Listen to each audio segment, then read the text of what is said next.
Le temps de quelques jours au cœur de la Corrèze, Histoire de passage mêle ressources locales et grands noms, à l'instar du dessinateur Cabu qui en a signé la première affiche en 2014, ou encore Pétillon. Ce festival, qui ne fait décidément rien comme les autres, invite à beaucoup marcher, beaucoup réfléchir et beaucoup partager.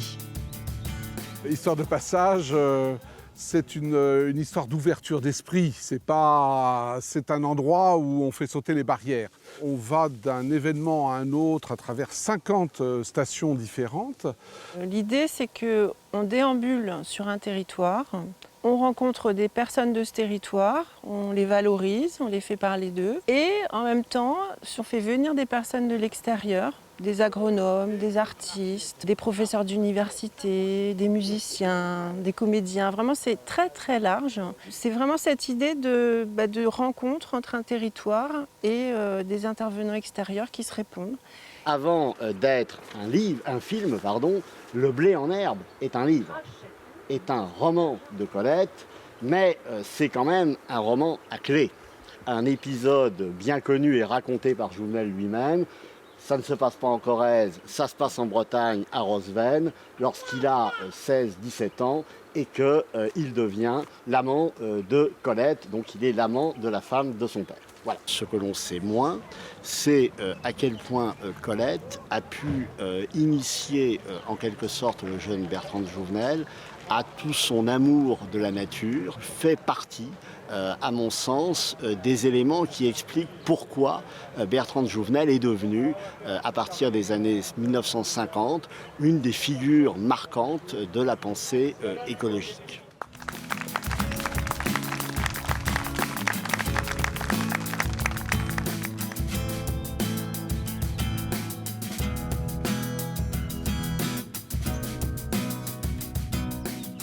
Monique, je te laisse la parole sur l'eau dans les jardins. Je vais me réfugier derrière Michel Foucault. C'est un texte qui permet de dépasser les vieux enjeux, débats entre nature et culture. C'est sous le mot, un peu bizarre peut-être qui va vous apparaître, d'hétérotopie. Alors topos, c'est le lieu, hétéro, c'est la diversité, le divers, donc hétérotopie.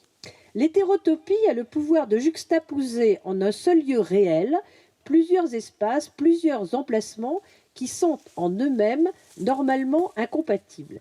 Il ne faut pas oublier que le jardin, étonnante création maintenant millénaire, avait en Orient des significations très profondes et comme superposées. Le jardin traditionnel des Persans était un espace sacré, le nombril du monde en son milieu. C'est là qu'étaient la vasque et le jet d'eau.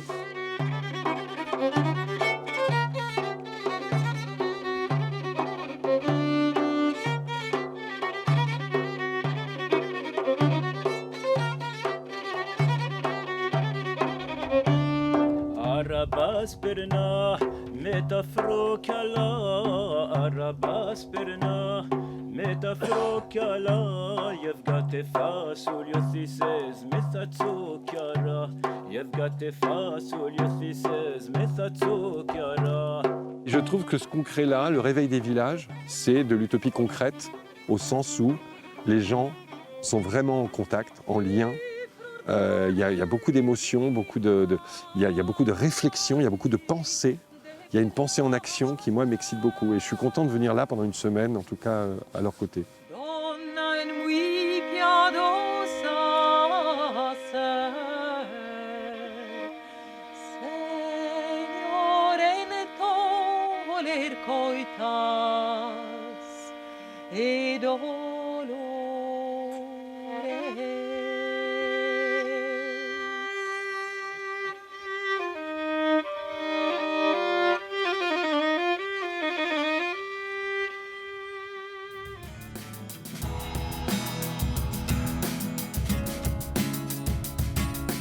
Donc aujourd'hui, on fait voler des cerfs-volants pour rendre hommage à Maryse Bastier, qui était une aviatrice connue.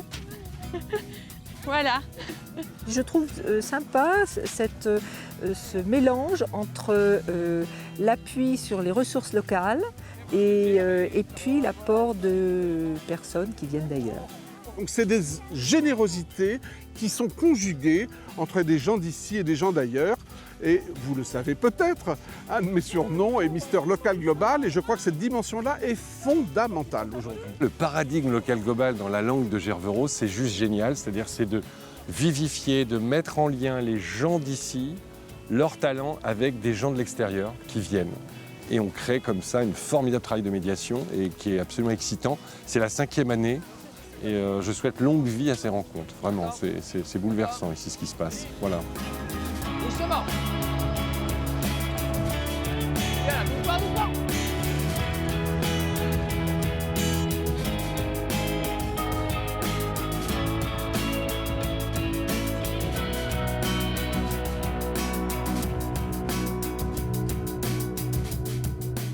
Nous, on pense que les villages vont se réveiller, que ça ne va pas mourir, quoi, au contraire. Donc le festival Histoire de Passage contribue modestement, évidemment, à ce réveil des villages. En tout cas, nous, on y croit. Et pour nous, ça permet de montrer aussi qu'il ne doit pas y avoir et il n'y a pas de séparation entre nature et culture. Biodiversité, culturodiversité, pour nous, c'est deux choses qui fonctionnent en même temps. L'environnement, il est global.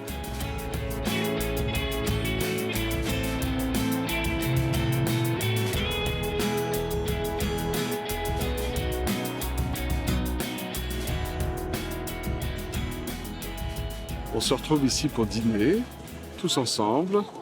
Et il y a un moment très particulier, assez émouvant, c'est que le peintre Hérault, eh bien, c'est son anniversaire. Et donc on s'apprête à lui faire des surprises. Et en échange, c'est ça le potlatch, eh bien, Hérault fait des cadeaux à toutes les personnes qui sont présentes.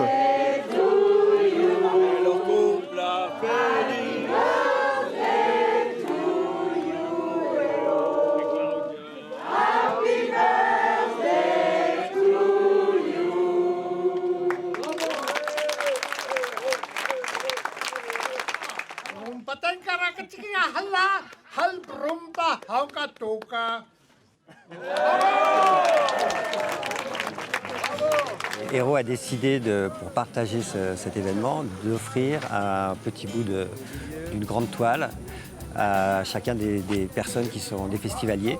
Donc chacun va repartir avec un petit morceau et tous ensemble, c'est comme si on avait l'œuvre en commun.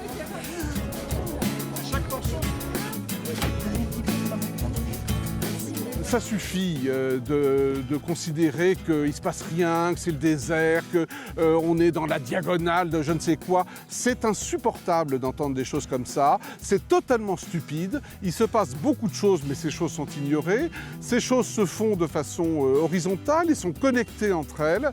Et c'est ce qu'on essaye de montrer dans cette manifestation.